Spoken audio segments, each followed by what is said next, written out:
श्रीमद् भागवतम के एक बहुत ही महत्वपूर्ण पल की बात करेंगे। ये वो समय है जब भगवान कृष्ण ने फैसला किया कि पृथ्वी पर उनकी लीला अब समाप्त होने वाली है। चलिए देखते हैं कि ये सब हुआ कैसे। तो ये सब शुरू होता है एक बहुत ही गहरे सवाल से कि आखिर जब कोई देवता पृथ्वी पर अपना समय पूरा कर लेते हैं तो उनकी विदाई होती कैसे है। और जैसा हम देखेंगे ना, ये कोई आम अंत नहीं था। तो चलिए अब सीधे कहानी में चलते हैं। हमारी कहानी की शुरुआत होती है द्वारका के भव्य शहर से, जहां कुछ ऐसा हो रहा था जो पहले कभी नहीं हुआ। जरा सोचिए, मतलब क्या नज़ारा होगा वो। एक तरफ भगवान ब्रह्मा हैं अपने पुत्रों के साथ, फिर भगवान शिव भी हैं जो भूत और भविष्य सब जानते हैं। इंद्र अपने सभी तूफान के देवताओं के साथ मौजूद हैं।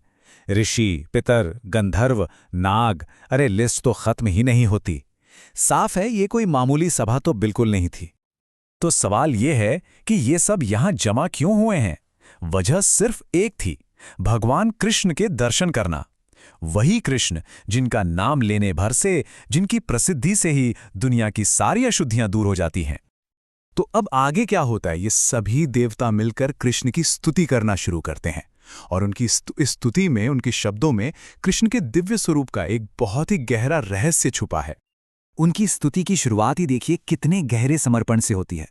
वो कहते हैं, हे प्रभु, हम अपनी बुद्धि, अपनी इंद्रियों, अपने प्राण, मन और वाणी सब कुछ आपके चरण कमलों में समर्पित करते हैं।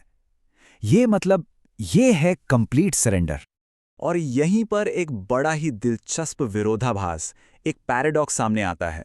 देवता कहते हैं कि कृष्ण ही इस ब्रह्मांड को बनाते हैं, इसे चलाते हैं, लेकिन फिर भी वो इससे पूरी तरह अलग हैं, अपने ही अखंड आनंद में डूबे हुए और किसी भी सांसारिक चीज से कभी ना हारने वाले अजय। तो सवाल उठता है कि भाई ये मुमकिन कैसे है। इसका जवाब हमें माया के कॉन्सेप्ट में मिलता है। माया को आप ऐसे समझ सकते हैं कि ये भगवान की वो क्रिएटिव एनर्जी है, सृजन, पालन और विनाश की शक्ति। भगवान इसी ऊर्जा का इस्तेमाल करके दुनिया को चलाते हैं, पर खुद इससे कभी प्रभावित नहीं होते। वो एक ही समय में काम करने वाले भी हैं और उसे बस देखने वाले, साक्षी भी। और इसका एक बड़ा ही जबरदस्त उदाहरण दिया गया है। सोचिए, उनकी 16,000 पत्नियां थीं और हर एक किसी को भी मोहित करने में माहिर, लेकिन वो सब मिलकर भी कृष्ण की एक भी इंद्रिय को हिला नहीं सकी। ये दिखाता है उनका एब्सोल्यूट सेल्फ कंट्रोल। इन सब स्तुतियों के बाद अब भगवान ब्रह्मा आगे आते हैं और अब वो कृष्ण से औपचारिक रूप से बात करते हैं और बताते हैं कि आखिर वो सब यहां आए क्यों हैं, उनकी यात्रा का असली मकसद क्या है। ब्रह्मा कृष्ण को उनका मूल मिशन याद दिलाते हैं, यानी पृथ्वी के बोझ को कम करना। और वो कहते हैं कि कृष्ण ने अपना ये काम, अपना ये मिशन पूरी तरह से निभा दिया है। और आपको पता है, इस पूरी दिव्य लीला का एक तय समय भी था। कृष्ण ने पृथ्वी पर पूरे 125 साल बिताए।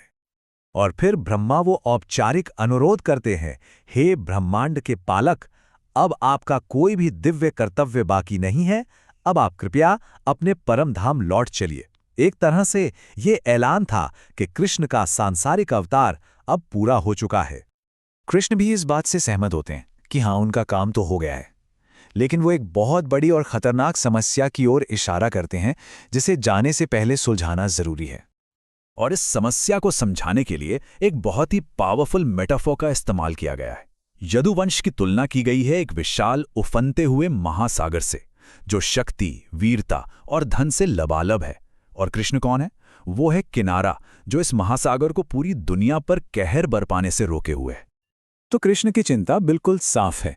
वो कहते हैं, अगर मैं इस विशाल और घमंडी यदुवंश को ऐसे ही छोड़कर चला गया ना, तो ये अपनी ताकत के नशे में पूरी दुनिया को तबाह कर देगा। मतलब दांव पर पूरी दुनिया का भविष्य था। और फिर कृष्ण इसका दुखद समाधान बताते हैं। वो कहते हैं कि इस वंश का विनाश तो पहले ही शुरू हो चुका है, एक ब्राह्मण के श्राप की वजह से। मतलब उनकी किस्मत लिखी जा चुकी है और कृष्ण जाने से पहले ये सब अपनी आंखों से देख कर जाएंगे। तो बस अब अंतिम अध्याय शुरू होता है। कृष्ण अपने वंश के सभी बड़ों को इकट्ठा करते हैं, चारों तरफ हो रहे भयानक अपशकुनों की ओर उनका ध्यान खींचते हैं और उन्हें अपने आखिरी निर्देश देते हैं। तो सबको क्या बताया जाता है? प्लान ये है कि सभी को प्रभास की एक पवित्र तीर्थ यात्रा पर जाना है। जो भी ये भयानक अपशकुन दिख रहे हैं उन्हें मानना है, तुरंत द्वारका शहर छोड़ना है और प्रभास के पवित्र स्थान पर जाकर स्नान, दान और पुण्य करके इस बड़े संकट को टालना है। और सब यही मान लेते हैं कि यही एक रास्ता है बचने का। और यदुवंश के लोग जो अपने भगवान की हर बात मानते थे, वो फौरन आज्ञा का पालन करते हैं। वो यात्रा के लिए अपने रथ तैयार करने लगते हैं, इस यकीन के साथ कि वो एक बहुत ही पवित्र काम के लिए जा रहे हैं। लेकिन कहानी में अब एक मोड़ आता है। ये अब पूरी दुनिया या पूरे वंश की नहीं, बल्कि एक व्यक्ति की कहानी बन जाती है। वो व्यक्ति हैं भक्त उद्धव। वो अकेले हैं जो इस पूरी योजना के पीछे का सच देख पा रहे थे। वो समझ गए थे कि ये कोई तीर्थ यात्रा नहीं, ये तो भगवान की विदाई की तैयारी है। और फिर वो अकेले में भगवान के पास जाते हैं और अपने दिल की बात कह देते हैं। उद्धव कहते हैं, हे प्रभु, मैं आधे पल के लिए भी आपके चरण कमलों को नहीं छोड़ सकता, प्लीज मुझे भी अपने साथ ले चलिए। और कहानी हमें यहीं एक बहुत ही गहरे और सोचने पर मजबूर करने वाले सवाल पर छोड़ जाती है कि जब एक दिव्य मिशन पूरा हो जाता है तो जो लोग पीछे रह जाते हैं उनका क्या होता है।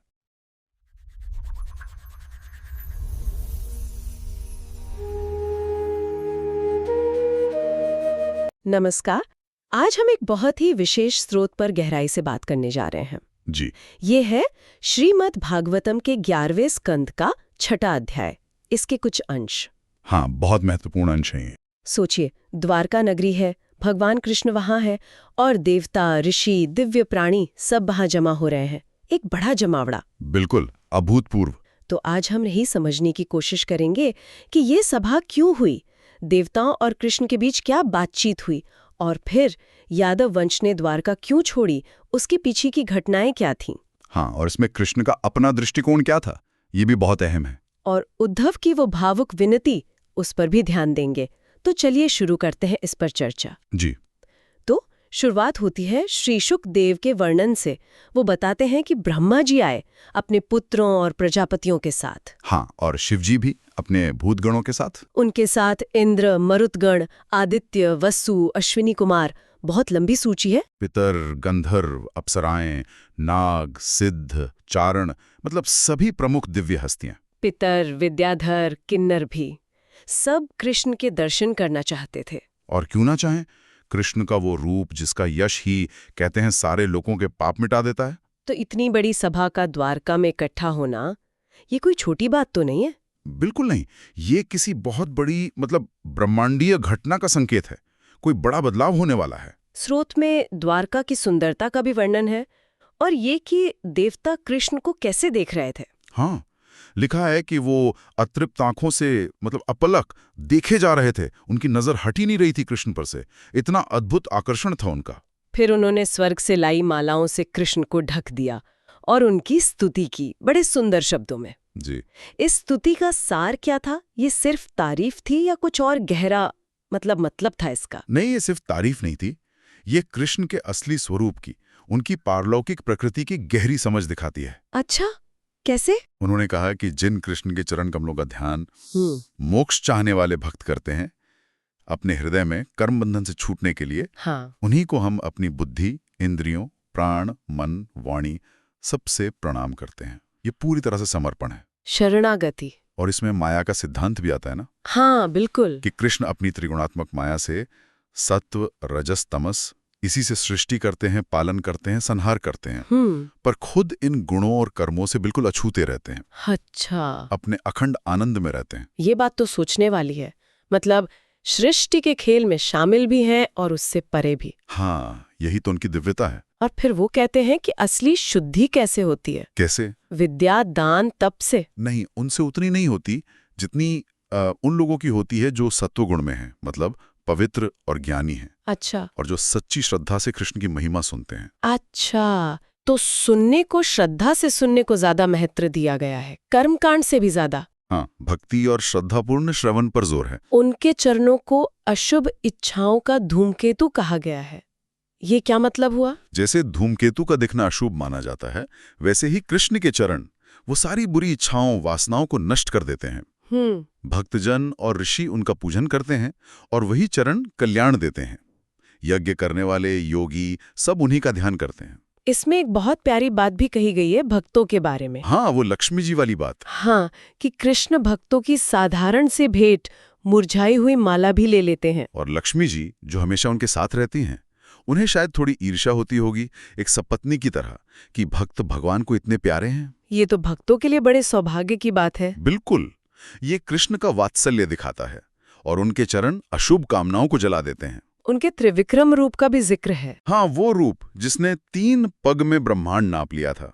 उसका ध्वज या कहें चरण असुरों को डराता है और देवताओं को अभय देता है। सज्जनों को स्वर्ग, दुष्टों का नाश, और भक्तों के पाप धो देता है। यहाँ पर देखिए, काल की बात आती है, समय की शक्ति। अच्छा, वो कैसे? देवता कहते हैं कि जैसे बैल नाग की रस्सी से काबू में रहता है, वैसे ही ब्रह्मा से लेकर छोटे से छोटा जीव सब काल के वश में है। सब डरते हैं काल से। लेकिन कृष्ण काल के भी नियंत्रक हैं। वो परम पुरुष है, पुरुषोत्तम, और उनके चरण ही इस काल के डर से छुड़ाते हैं, शांति देते हैं। तो वही सृष्टि स्थिति संहार सबके कारण है। हाँ, वही अव्यक्त प्रकृति, जीव, महत्व तत्व सबका नाश करने वाले काल भी वही हैं। वही उत्तम पुरुष हैं। सृष्टि की प्रक्रिया में उनकी क्या भूमिका बताई गई है? पुरुष यानी आत्मा, वो कृष्ण से ही शक्ति पाता है और फिर ब्रह्मांड की रचना करता है। मतलब सृष्टि का मूल भी वही है। उन्हें ऋषिकेश भी कहा गया है, इंद्रियों के स्वामी। जी, वो ऐसा लगता है कि माया के विषयों को भोग रहे हैं, पर असल में उनमें लिप्त नहीं होते। ये तो कमाल की बात है। जहां बड़े बड़े ज्ञानी भी भटके हुए भोगों को याद करके डर जाते हैं। हाँ, और कृष्ण उनके बीच रहकर भी बिल्कुल निर्लिप्त। इसका सबसे बड़ा उदाहरण शायद उनकी पत्नियों वाला है। बिल्कुल, 16,000 से ज्यादा पत्नियां, काम कला में निपुण। वो अपने हाव भाव, कटाक्ष, हर कोशिश करके भी कृष्ण की इंद्रियों को जरा सा भी विचलित नहीं कर सकी। ये उनके आत्मसंयम को दिखाता है, उनकी दिव्य स्थिति को। अंत में 2 तीर्थों का जिक्र है। हाँ, एक तो कृष्ण की अमृत कथाएं, और दूसरा उनके चरण धोने से बनी नदियां जैसे गंगा। ये दोनों ही तीनों लोकों के पाप मिटाते हैं और शुद्ध हृदय वाले साधक इन्हीं का सहारा लेते हैं। तो संक्षेप में ये स्तुति सिर्फ औपचारिक नहीं थी। नहीं, बिल्कुल नहीं। ये कृष्ण की सर्वोच्चता, उनकी सृष्टि संहार की भूमिका, उनकी अनासक्ति और सबसे जरूरी भक्ति की शुद्ध करने वाली ताकत, इन सब की गहरी स्वीकृति थी। ये तो आध्यात्मिक रास्ते पर चलने वालों के लिए बहुत काम की बातें हैं। निश्चित रूप से। अच्छा, इस स्तुति के बाद क्या हुआ? ब्रह्मा जी ने कुछ कहा? हाँ, स्तुति के बाद ब्रह्मा जी ने मानो सबके प्रतिनिधि बनकर कृष्ण से बात की। क्या निवेदन किया उन्होंने? उन्होंने कृष्ण को याद दिलाया कि पहले जब धरती पर राक्षसों का भार बढ़ गया था, तब हम देवताओं ने आपसे प्रार्थना की थी कि आप अवतार लें। जी। तो ब्रह्मा ने कहा, हे प्रभु, वो काम अब पूरा हो गया है। पृथ्वी का भार आपने उतार दिया है। आपने धर्म को फिर से स्थापित किया है। आपका यश सब तरफ फैल गया है। हाँ, और आपने यदुवंश में ये अद्भुत रूप लेकर जगत के कल्याण के लिए लीलाएं की हैं। और ये भी कहा कि कलयुग में भी जो आपकी लीला गाएंगे वो अज्ञान से पार हो जाएंगे। बिल्कुल। तो ये तो उनके मिशन पूरा होने की घोषणा जैसी हुई। पर फिर ब्रह्मा जी ने एक खास बात कही। हाँ, यहीं से बात आगे बढ़ती है। ब्रह्मा जी ने कहा, प्रभु, आपको यदुवंश में आए हुए 125 साल हो गए हैं। अच्छा, समय भी बता दिया। हाँ, और अब देवताओं का कोई काम बाकी नहीं है आपके लिए। और एक बुरी घटना हो गई है, ब्राह्मणों का श्राप। हाँ, उस श्राप की वजह से आपका कुल, ये यदुवंश, अब लगभग खत्म होने की कगार पर है। तो ब्रह्मा जी का सीधा सीधा निवेदन क्या था फिर? उनका निवेदन था कि प्रभु, अगर आप ठीक समझें तो अब अपने परम धाम वैकुंठ लौट चलिए और वहां हम देवताओं की, अपने सेवकों की रक्षा कीजिए। मतलब पृथ्वी पर आपका काम हो गया, हाँ, अब आप वापस चलिए। एक तरह से यही आग्रह था। कृष्ण ने क्या कहा इस पर? कृष्ण ने ध्यान से सुना और सहमति दी। कहा, हाँ देवश्रेष्ठ, मैंने समझ लिया, आप लोगों का काम मैंने पूरा कर दिया है। लेकिन फिर उन्होंने यदुवंश के बारे में कुछ समझाया? हाँ, ये बहुत महत्वपूर्ण है। उन्होंने कहा कि ये यदुवंश जो है अपनी ताकत, वीरता, धन दौलत के नशे में बहुत ज्यादा उद्दंड हो गया था, नियंत्रण से बाहर। हाँ, इतने अहंकारी हो गए थे कि अगर मैं इन्हें रोकता नहीं तो ये पूरी दुनिया को ही निगल जाते, अपना राज जमा लेते सब जगह। तो जैसे समुद्र को किनारा रोकता है। बिल्कुल। कृष्ण ने कहा, वैसे ही मैंने अब तक इस कुल को काबू में रखा था। ये तो संतुलन की जरूरत दिखाता है। मतलब ज्यादा शक्ति चाहे अपनों की ही क्यों ना हो, खतरनाक हो सकती है। हाँ, और कृष्ण साफ कहा कि अगर मैं इस अहंकारी यादव कुल को खत्म किए बिना चला जाता तो क्या होता? तो ये लोग अपनी ताकत के घमंड में सारी मर्यादाएं तोड़ देते, संसार का विनाश कर देते। तो ये विनाश जरूरी था उनके अनुसार? हाँ, और उन्होंने ये भी कहा कि अब ब्राह्मणों के श्राप से इनका आपस में संहार शुरू हो ही गया है। और जब ये पूरा हो जाएगा तब मैं अपने धाम लौट जाऊंगा। जी, ब्रह्मा से उन्होंने यही कहा। इसके बाद ब्रह्मा और बाकी देवता चले गए। हाँ, कृष्ण की आज्ञा लेकर सब अपने अपने लोगों को लौट गए। लेकिन द्वारका में माहौल ठीक नहीं था। नहीं, माहौल बदलने लगा। कृष्ण ने शहर में बड़े भयंकर अपशकुन देखे, आंधी, उल्का गिरना, अजीब आवाजें। तब उन्होंने क्या किया? उन्होंने यदुवंश के सभी बड़े बूढ़ों को, मुख्य लोगों को इकट्ठा किया और उनसे बात की। क्या कहा उन्होंने? स्थिति गंभीर लग रही है। उन्होंने सीधे कहा, देखो द्वारका में ये कैसे भयंकर उत्पात हो रहे हैं, विनाश के संकेत हैं ये। और हमारे कुल पर जो ब्राह्मणों का श्राप लगा है वो टाला नहीं जा सकता, वो अटल है। तो अब हमारे लिए यहाँ द्वारका में एक पल भी रुकना ठीक नहीं है। जिन्हें अपनी जान प्यारी है वो सब आज ही अभी यहाँ से प्रभास क्षेत्र चले। प्रभास क्षेत्री क्यों? उसका क्या महत्व बताया? कृष्ण ने खुद बताया, कहा कि यहीं स्नान करके चंद्रमा दक्ष के श्राप से मुक्त हुए थे, उनका क्षय रोग ठीक हुआ था, उन्हें अपनी कलाएं वापस मिली थीं। अच्छा, तो वो शुद्धि और उद्धार की जगह थी। बिल्कुल। तो वहां जाकर करना क्या था? क्या योजना थी? योजना थी कि वहां पवित्र जल में नहाएं, देवताओं, ऋषियों, पितरों का तर्पण करें, पूजा करें और दान। हाँ, फिर अच्छे ब्राह्मणों को गाय, जमीन, सोना, कपड़े, हाथी, घोड़े, रथ, घर, जो भी उत्तम चीजें हों दान करें, उन्हें अच्छा भोजन कराएं। दान का इतना महत्व? कृष्ण ने कहा कि दान ही कलयुग में पापों और संकटों से बचने का मुख्य तरीका है। जैसे नाव से सागर पार करते हैं, वैसे दान से संकट पार होते हैं। यादवों ने मान ली बात? सबने मान ली। तुरंत रथ वगैरह तैयार करने लगे प्रभास जाने के लिए। और इसी सारी गहमा गहमी के बीच उद्धव आते हैं। वो तो कृष्ण के बहुत करीब थे। हाँ, उद्धव सिर्फ भक्त नहीं थे, मित्र, मंत्री, सहाय की तरह साथ रहने वाले। उन्होंने भी ये सब देखा होगा, अपशकुन, कृष्ण की बातें। हाँ, उन्होंने सब देखा, सब सुना, और वो समझ गए कि अब क्या होने वाला है। कुल का नाश और कृष्ण का जाना। तो वो बहुत दुखी हुए होंगे, बहुत व्याकुल हो गए। वो अकेले में कृष्ण के पास गए, उनके पैरों में सर रखा, प्रणाम किया और हाथ जोड़कर बड़े ही दिल से बात की। ये भागवत के सबसे भावुक क्षणों में से एक गिना जाता है। सच में? क्या कहा उद्धव ने? कैसी थी उनकी मन की हालत? उद्धव ने कहा, हे योगेश्वर, योग के स्वामी, मैं जानता हूं आप क्या करने वाले हैं। आप इस कुल का संहार करके ये पृथ्वी छोड़कर जाने वाले हैं। उन्होंने ये भी कहा कि आप समर्थ होते हुए भी श्राप को रोक नहीं रहे। हाँ, क्योंकि वो जानते थे कि ये कृष्ण की ही इच्छा है। वो कृष्ण के ईश्वर रूप को जानते थे। लेकिन जानने के बाद भी मन तो भक्त का था। बिल्कुल, मन व्याकुल था। उन्होंने कहा, हे केशव, मैं तो आपके चरणों से आधे पल के लिए भी दूर नहीं रह सकता। ये मेरे लिए नामुमकिन है। तो उन्होंने क्या मांगा? उन्होंने प्रार्थना की, हे नाथ, मुझे भी अपने साथ ले चलिए, अपने धाम। ये एक भक्त का अपने भगवान से बिछड़ने का डर है, उनके साथ रहने की तीव्र इच्छा। ये तो बहुत ही मार्मिक है। बहुत। फिर उन्होंने कृष्ण की लीलाओं को याद किया। क्या कहा? कहा, आपकी लीला कथाएं कानों के लिए अमृत हैं। जैसे एक बार इनका स्वाद मिल जाए, वो दुनिया की बाकी सब इच्छाएं छोड़ देता है। और फिर वो सवाल पूछा जो शायद हर भक्त के मन में आता होगा कभी न कभी। हाँ, उन्होंने पूछा कि हम भक्त जो आपके साथ सोते, बैठते, घूमते, नहाते, खेलते, खाते, हर पल आपको अपनी आत्मा मानते हैं, हम आपको कैसे छोड़ सकते हैं? आपके बिना हमारा क्या होगा? भक्ति के एक खास तरीके का भी जिक्र किया उन्होंने। हाँ, कि जो सेवक आपकी इस्तेमाल की हुई माला, चंदन, कपड़े, गहने पहनते हैं, आपका झूठा प्रसाद खाते हैं, हाँ, वो आपकी माया को जीत लेते हैं। मतलब भगवान से जुड़ी चीजों और प्रसाद की महिमा बताई, वो भक्त को भगवान से जोड़ती हैं। फिर उन्होंने भक्ति मार्ग की तुलना दूसरे मार्गों से की। हाँ, उन्होंने कहा कि वो जो नंगे तपस्वी हैं, या सिर्फ हवा पीकर रहते हैं, या ऊर्ध्वरेता योगी हैं, या शांत मन वाले सन्यासी, हाँ, जो कठिन तपस्या करते हैं, वो शायद तपस्या करके ब्रह्मलोक तक पहुंच भी जाएं। लेकिन उनका लेकिन क्या था? हाँ, लेकिन वो कहते हैं, परंतु हे महायोगिन, हम जैसे भक्त तो साधारण गृहस्थ हैं, कर्मों में उलझे हुए, हम ये कठिन योग साधना कैसे करेंगे? तो उनके लिए क्या रास्ता है? वो कहते हैं, हमारे लिए तो बस एक ही रास्ता है।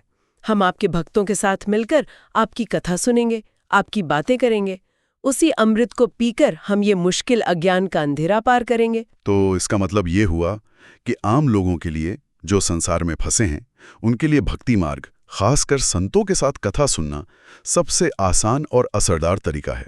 उद्धव के अनुसार तो यही है। और आखिर में उन्होंने कृष्ण के मानवीय व्यवहार को याद किया। हाँ, कि आपकी वो चाल, वो मुस्कान, वो नजर, वो मजाक भरी बातें, ये सब लगती तो मनुष्य जैसी हैं, पर इन्हीं का ध्यान करते करते, इन्हीं को याद करते करते हम भक्त इस अज्ञान को पार कर लेंगे। आपके दिव्य रूप का ध्यान मुश्किल हो सकता है, पर इन लीलाओं का स्मरण आसान है और वही हमारा उद्धार करेगा। और श्री शुकदेव कहते हैं कि जब उनके इतने प्यारे भक्त उद्धव ने उनसे ऐसे दिल खोलकर बात की, तब भगवान ने उनसे कुछ कहा जी। तो इस पूरी चर्चा में हमने देखा कि कैसे देवता आए, उन्होंने पुष्टि की कि कृष्ण का मिशन पूरा हुआ और वो चले गए। हाँ, और फिर कैसे कृष्ण ने खुद ही यादव वंश के अंत की तैयारी की, उन्हें द्वारका छोड़कर प्रभास जाने को कहा, और फिर उद्धव का वो मार्मिक संवाद, अपने भगवान से कभी अलग न होने की प्रार्थना। बिल्कुल। श्रोत का आखिरी श्लोक बताता है कि कृष्ण ने उद्धव को जवाब देना शुरू किया, जो शायद आगे चलकर उद्धव गीता बनी, पर वो जवाब इस हिस्से में नहीं है। नहीं, वो आगे का विषय है। ये पूरा वृत्तांत हमें बहुत कुछ सोचने पर मजबूर करता है ना? हाँ, बिल्कुल।